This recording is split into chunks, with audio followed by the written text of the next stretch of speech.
आप सभी भाई बहनों को सादर नमस्कार सहित शुभ संध्या। सार्थक government job point YouTube channel आप सभी लोगों का हार्दिक स्वागत करता है। चैनल पर नए हैं, चैनल सब्सक्राइब, वीडियो को लाइक, शेयर, ये 3 कार्य कर लीजिए। खबरों की शुरुआत कर लेंगे। आज इंडिया और इंग्लैंड का मैच है। जाहिर सी बात है आप सभी लोग वर्ल्ड कप के इस मैच में मशगूल होंगे, लेकिन कहते हैं the show must go on, ठीक है ना। तो ये एक जीवन का चक्र है। आप सभी लोग क्रिकेट का आनंद ले रहे होंगे, लेकिन हम सभी लोगों को अपडेट की चिंता होती है और अपडेट ये प्राप्त हो रही है कि लोक सेवा आयोग में लगभग सहमति बन गई है 42 वर्ष एज अवस्था को करने की, ठीक है ना। मतलब आगामी आने वाली भर्तियों में 42 वर्ष किए जाने, 21 से 40 वर्ष होता है, लेकिन 42 वर्ष किए जाने, अर्थात 2 वर्ष के एज रिलैक्सेशन का जो जिम्मेदारी दी जा रही है उसको निर्वहन करने के लिए अब लोक सेवा आयोग अपना पूरा मन बना चुका है। और बहुत जल्दी ही आप सभी लोगों को RO-ARO में भी जो बढ़े हुए एज हैं, एक संशोधित विज्ञप्ति के माध्यम से ये जानकारी दी जाएगी।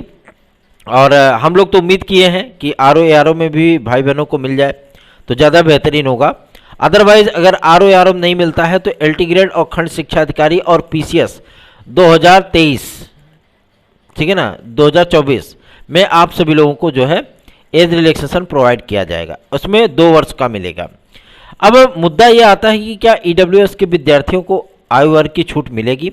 मैं आप सभी लोगों से बताना चाहता हूँ, EWS के आयु वर्ग की छूट कोई एक गवर्नमेंट नहीं कर सकती, इसके लिए सेंट्रल गवर्नमेंट को उत्तरदायी होना होगा। और सबसे बड़ी चीज़ यह है कि इसका प्रस्ताव भेजा गया है शासन के पास, और शासन ने उस रिपोर्ट को बाकायदा अध्ययन भी किया, क्योंकि एक कमेटी का गठन किया गया था और इसमें 3 वर्ष को लेकर के सहमति बनती हुई नजर आई है, ठीक है ना। जो कमेटी के चेयरपर्सन थे और जो सदस्य थे वो भी 3 वर्ष की आयु वर्ग की छूट जो है प्रदान करने के लिए पूरी तरीके से सहमत हैं और गवर्नमेंट भी इस पर विचार कर रही है। तो EWS के हमारे भाई बहनों को भी 3 वर्ष की आयु वर्ग की छूट उनको प्राप्त हो सकती है, ठीक है ना। और यही कंडीशन आप सभी लोगों के उन विद्यार्थियों का भी रहेगा जो हमारे रिजर्व कैटेगरी के भाई बहन हैं, चाहे OBC हो, SC हो, ST हो, ठीक है ना। उन लोगों को भी 2 वर्ष की आयु सीमा की अतिरिक्त छूट प्राप्त होगी। तो ये गोल्डन अपॉर्चुनिटी है, ये अपडेट प्राप्त हुई है, इसलिए मैं आप सभी लोगों को देने आया। और दूसरी महत्वपूर्ण अपडेट है, आप सभी लोगों में बता दूं, कल की बैटलफील्ड तैयार हो चुकी है और लायर जो वकील हैं सर्वोच्च न्यायालय के, आज भी उनसे वार्ता हुई है BPSC और KVS को लेकर के। उन्होंने इस बात का आश्वासन दिया है कि BPSC में B.Ed छात्रों के रुके हुए रिजल्ट को जारी कराने और KVS में जो रिजल्ट आया है उसको फिर से रिव्यू करा करके B.Ed विद्यार्थियों को सम्मिलित करते हुए रिजल्ट को जारी कराने के संबंध में हम लोग प्रतिबद्ध हैं और सर्वोच्च न्यायालय के माध्यम से हम लोगों को रिलैक्स मिल भी जाएगा, ठीक है ना। तो कल आप सभी लोगों में बता दूं 11 याचिकाएं, अभी तक मैं सोच रहा था 8-9 हुए हैं, लेकिन कल 11 याचिकाएं हैं। इन 11 याचिकाओं पर लगभग 7 याचिकाओं पर हमारे वरिष्ठतम वकील सर्वोच्च न्यायालय के आदरणीय श्री प्रशांत भूषण जी, साथ ही साथ कई गणमान्य सदस्य लोग भी हैं, मतलब जो लायर हैं, ठीक है ना, वो सभी लोग भी इस पर बहस करेंगे। और सूचना ये प्राप्त हो रही है कि जो मध्य प्रदेश, उत्तर प्रदेश, पश्चिम बंगाल, ये 3 राज्य आकर के जुड़े हैं, इनकी तरफ से महाधिवक्ता भी जाएंगे इस केस की पैरवी करने के लिए, ठीक है ना। और MHRD आप सभी लोगों में बता दूं, अभी तक कोई निर्णय नहीं कर पाया है MHRD कि हम लोग क्या चीज़ें करेंगे, कैसे करेंगे, ठीक है ना। और वो इन चीज़ों को देखना चाहते हैं कि क्या डिसीजन आता है। और सबसे बड़ी और सबसे सुखद बात यह है कि सेंट्रल गवर्नमेंट भी इस पर अब विचार करने लगी, क्योंकि आदरणीय गृह मंत्री श्री अमित शाह जी, ठीक है ना, आज उनसे एक टीम के सदस्यों ने मुलाकात की, 3 सदस्यीय टीम ने, और मुलाकात करके उनको ज्ञापन सौंपा है, दिल्ली की जो हमारी टीम है। और ज्ञापन सौंपने के बाद उनसे रिक्वेस्ट किया है कि B.Ed वर्सेस BTC केस में सर्वोच्च न्यायालय के 11 अगस्त सन 2023 के आदेश के अगेंस्ट केंद्र सरकार अध्यादेश लाए या कोई ऐसा बीच का रास्ता निकाले जिसके माध्यम से B.Ed विद्यार्थियों को पुनः प्राथमिक में एलिजिबल किया जा सके। इस पर उनका क्या स्पष्ट रुख रहा है, ये बातें स्पष्ट हो जाती हैं कि आपको मौका किसने दिया था, NDA की गवर्नमेंट ने ही दिया था, मतलब BJP सरकार ने दिया था, ठीक है ना। तो आप सभी लोगों में बता दूं, इस अवसर को कई ऐसी टिप्पणियां सर्वोच्च न्यायालय ने की हैं। अब भाई वो एकहरी न्याय व्यवस्था है, देश की सर्वोच्च अदालत है, तो ऐसा नहीं कि मतलब सारी चीज़ें जो है वो ना के बराबर होंगी, नहीं, सारी चीज़ें आप सभी लोगों को देखने के लिए मिलने वाली हैं। तो उस पर स्टेप बाय स्टेप जो चीज़ें हैं, जिस पे कॉन्स्टिट्यूशन को लेकर के कमेंट किया गया था सर्वोच्च न्यायालय के माध्यम से, नियम कानूनों को लेकर के आदेश किया गया था, तो इन तमाम चीज़ों पर गवर्नमेंट फूक फूक के कदम रख रही है। और उन्होंने इस बात का आश्वासन दिया है कि बीएड विद्यार्थियों की जो समस्याएं हैं, उन समस्याओं का निराकरण हम सभी लोग बहुत जल्दी ही कर देंगे।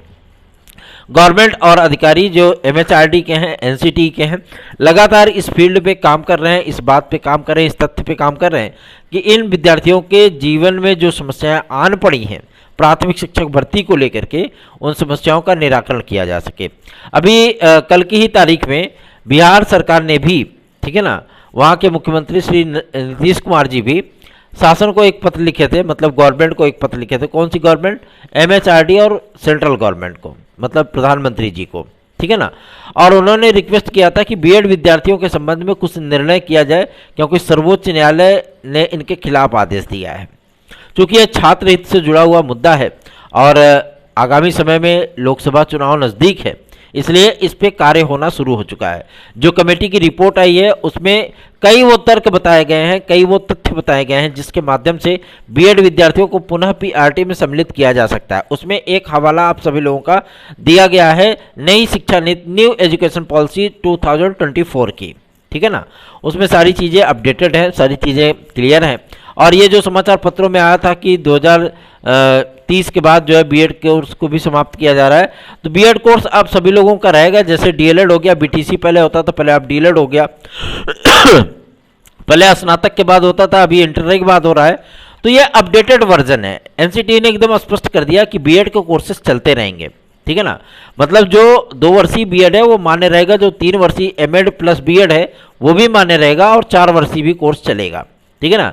और यह डीएलएड बीटीसी आदि के कोर्सों को समाप्त कर दिया जाएगा, चाहे वो जेबीटी हो, चाहे बीएसटीसी हो, चाहे डीएड हो, कोई भी डिग्रियां हो, सारी चीज़ें समाप्त कर दी जाएंगी।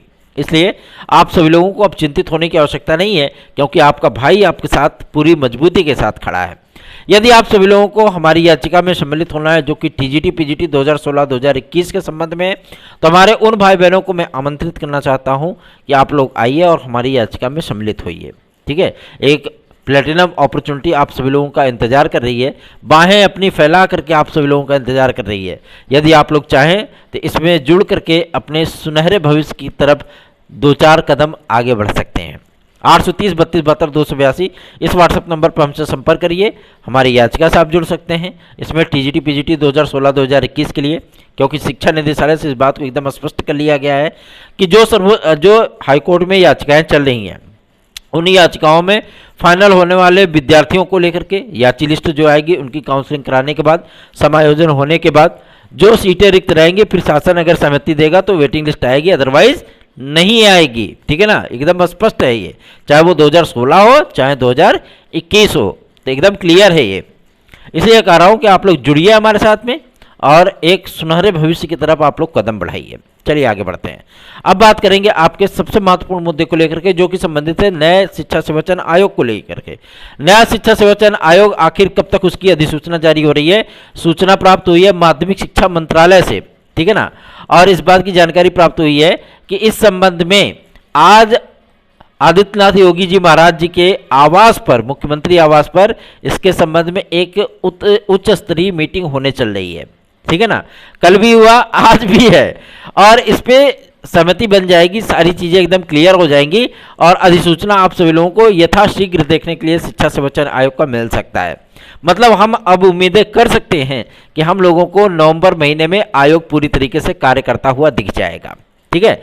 और उसके बाद में आप सभी लोगों में बता दूं, आयोग के अस्तित्व में आते ही विदिन 1 वीक, 1 सप्ताह के भीतर आपके टीजीटी पीजीटी और असिस्टेंट प्रोफेसर के परीक्षा तिथियों की उद्घोषणा कर दी जाएगी। आप सभी लोगों को बहुत ज़्यादा समय नहीं मिलने वाला, एकदम स्पष्ट बता दे रहा हूँ। इसलिए तैयारियों में जुट जाइए। नोट्स आज चाहिए तो 830 32 72 282 इस व्हाट्सएप नंबर पर संपर्क करके आप लोग नोट्स प्राप्त करते हैं 100% सफलता के लिए। जो हमारे भाई बंधु अभी तैयारी कर रहे हैं उनको मैं बता देना चाहता हूँ, एलटी ग्रेड और जीआरसी प्रवक्ता निकालना इतना आसान नहीं होगा। एलटी ग्रेड और जीआईसी प्रवक्ता में यदि आप जीएस में 40-45% का आंकड़ा क्रॉस नहीं करते हैं तो आप सब्जेक्ट में कितना भी बेहतर करके आइए, आप सब शून्य हो जाएंगे, ठीक है ना। और हमारे पास तो वो जो है लस्सी मौजूद है कि पीजिए और आनंद लीजिए, कोई दिक्कत नहीं है, ठीक है। तो आप सभी लोग हमारे साथ जुड़िए, अधिकाधिक संख्या में जुड़िए, आप सभी लोगों से यही विनम्र निवेदन है। चलिए आगे बढ़ते हैं। ये उत्तर प्रदेश में आप लोगों के पुलिस प्रोन्नति बोर्ड के माध्यम से कितने सिपाहियों की भर्ती का विज्ञापन जारी होगा, ये क्लियर हो गया है। ये विज्ञापन आप सभी लोगों का टोटल 52,639 पदों का होने चल रहा है, ठीक है ना। ये आपके यूपी कांस्टेबल का होगा, जिसमें आरक्षी भी होंगे और जिसमें आप सभी लोगों के अन्य कैटेगरियों के भी पद होंगे, ठीक है। और सबसे बड़ी चीज़ यह है कि जो पुरानी प्रक्रियाएं चल रही थी वो सब समाप्त हो चुकी हैं, ठीक है। अब किसी प्रकार का कोई नहीं है, फर्मों का चयन भी कंप्लीट हो गया, इस पर मुख्यमंत्री महोदय ने अंतिम सहमति भी दे दी, ठीक है। अब एक मुद्दा यह है कि हाँ भैया किस क्राइटेरिया में कितने कितने एज रिलैक्सेशन प्रोवाइड करने हैं, इस पर भी डिस्कस हो जाए, इसको भी सहमति मिल जाए, फिर आप लोगों का विज्ञापन आ जाएगा। एनआईसी ने इस बात को लेकर के भी एकदम क्लियर कर दिया भाई, उनको भी पत्र लिखा गया कि एलटी ग्रेड जीआईसी प्रवक्ता का विज्ञापन जारी होने के बाद तकरीबन आप सभी लोगों को क्या देखने के लिए मिलने वाला है, लगभग 25 से 28 लाख आवेदन देखने के लिए मिलने वाले हैं, ठीक है ना। तो इतनी तैयारियां होनी चाहिए। इतने विद्यार्थी क्या करेंगे, ओटीआर करेंगे, इतने विद्यार्थी आवेदन करेंगे, इतने विद्यार्थी फीस जमा करेंगे, ठीक है। तो ये सारी चीज़ें जो है एकदम व्यवस्था मेंटेन होनी चाहिए ताकि किसी प्रकार की कोई समस्या विद्यार्थियों को ना हो। आरओ में उतने आवेदन नहीं होते, बहुत होते हैं, 5 लाख 7 लाख तक आवेदन होते हैं, इससे ज़्यादा आवेदन नहीं होते हैं। लेकिन एलटी ग्रेड जीआईसी प्रवक्ता में आवेदन होंगे। एक सूचना और भी प्राप्त हो रही है कि जीआईसी लेक्चरर में क्या बीएड की अनिवार्यता होगी। जी हाँ, एकदम 100% श्योर हो चुका है। यह माध्यमिक शिक्षा मंत्रालय से सूचना प्राप्त हुई है कि इस बार जीआईसी लेक्चरर में बीएड की अनिवार्यता रहेगी, ठीक है ना। परास्नातक without any percentage plus BEd, ठीक है ना। यह आप लोगों की एलिजिबिलिटी रहने वाली है आपके किसमें, आपके जीआईसी लेक्चरर में। निश्चित बेफिक्र होकर के आप लोग तैयारियां शुरू कर सकते हैं। और जो हमारे टेक्निकल फाइन बीएफए प्रावधिक आदि के स्टूडेंट हैं, अभी उन पे सहमति नहीं बन पाई है, अभी भी बातचीत चल रही है उस पर, ठीक है ना। अधिकारीगण इस पर सहमत हैं कि टीजीटी की योग्यता को रखा जाए एलटी ग्रेड में, और एलटी की भी योग्यता बदल रही क्योंकि आयु वर्ग को बदल दिया गया, 21 से 40 वर्ष कर दिया गया, और इसमें भी एलिजिबिलिटी के हर विषयों में बीएड की डिग्री को अनिवार्य किया जाए, ठीक है ना। ये चीज़ें, ये मांग रखी गई है अधिकारियों के माध्यम से। अभी इस पर बातचीत चल रही है। एक जो रियल ऑथेंटिक संख्याएं होती हैं, उन संख्याओं को जुटाया जा रहा है, कितने प्रावधिक हैं, कितने टेक्निकल के हैं, कितने फाइन के हैं, कितने बीएफए के हैं, कितने आईजीडी बॉम्बे आर्ट हैं, सारी चीज़ों को इंक्लूडेड करके देखा जाएगा, और कितने स्नातक प्लस बीएड हैं। इन सारी चीज़ों का डेटा मांगा गया है और बहुत जल्दी ही इस पर डिसीजन आप लोगों को देखने के लिए मिल जाएगा। एक अवसर आप लोगों को मिल जाएगा, चाहे वो एलटी ग्रेड हो चाहे टीजीटी हो, उसके बाद फिर अवसर नहीं मिलेंगे। तो ये अवसर आप सभी लोगों का अंतिम अवसर है। इस अवसर का लाभ उठाइए और अधिकाधिक संख्या में इस चैनल को सब्सक्राइब करिए। चलिए आगे बढ़ते हैं। अब बात करेंगे आप सभी लोगों के पीईटी को लेकर के। पीईटी में कितने मुन्ना भाई पकड़े जा रहे हैं, क्या हो रहा है, कैसे हो रहा है, हम तो खुद ही देख के आश्चर्यचकित हो जाते हैं कि आखिर एक पात्रता परीक्षा और इतना ज़्यादा चीटिंग है ना। तो ये सारी चीज़ें होती हैं। कल हमने अपने कक्ष में खुद ही एक मुन्ना भाई को जो है मतलब पकड़ा था, ठीक है, और वो डिवाइस लेकर के जो है मतलब नकल कर रहा था। तो इस वजह से परीक्षा की जो शुचिताएँ होती हैं, जो पारदर्शिता का ढिढोरा गवर्नमेंट पीटती हैं, ठीक है ना, वो कहीं ना कहीं दागदार जरूर होती है। तो ऐसा सिस्टम बनाना चाहिए जैसे आपका यूपीपीएससी बनाता है, संघ लोक सेवा आयोग, उसकी परीक्षाओं में कहीं भी कोई भी धांधरबाजी नहीं होती है, चाहे वो सीपीएफ हो, चाहे एनडीए हो, चाहे यूपीपीएससी सिविल सेवा परीक्षा हो, ठीक है ना, चाहे डिफेंस का हो, कोई भी एग्ज़ाम हो, एकदम टनाटन एक्यूरेट, एकदम फर्स्ट क्लास एग्ज़ाम होता है। विद्यार्थी आराम से सर खुजाते रहते हैं और कोई दिक्कत नहीं है।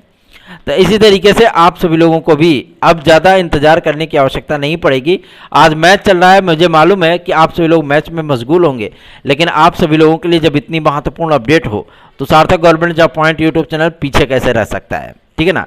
आप लोगों के लिए कार्य करता हूँ, एक प्रोफेशनल यूट्यूबर नहीं हूँ मैं, आप सभी लोगों के बीच से निकला हुआ आपका ही भाई बंधु हूँ मैं, ठीक है ना। हमारी बहनें भी इस पर जुड़ी हैं, हमारे भाई भी इस पर जुड़े हुए हैं। तो किसी एक पक्ष या एक व्यक्ति के लिए इस पर कार्य बिल्कुल भी नहीं होता है। सार्थक government job point YouTube channel का मोटिव ही यही है, केवल यही, मेरे भाई बहनों का हित, उनका कल्याण, बस ठीक है ना। हमें कोई और किसी से कोई चीज़ों का मतलब नहीं है। प्रोफेशनल यूट्यूबर होता तो मैं भी दिन भर में 5 वीडियो डालता, कोई मतलब नहीं है। हमारे पास जब कार्य करके हम खाली पाएंगे, हमारे पास समय रहेगा, तभी हम वीडियो डाल पाएंगे, ठीक है ना। इसलिए आप सभी लोग इस चैनल को अपने परिवार के सदस्य समझ करके आप लोग हमें अपना स्नेह और आशीर्वाद प्रदान करिए। धन्यवाद। शुभ रात्रि।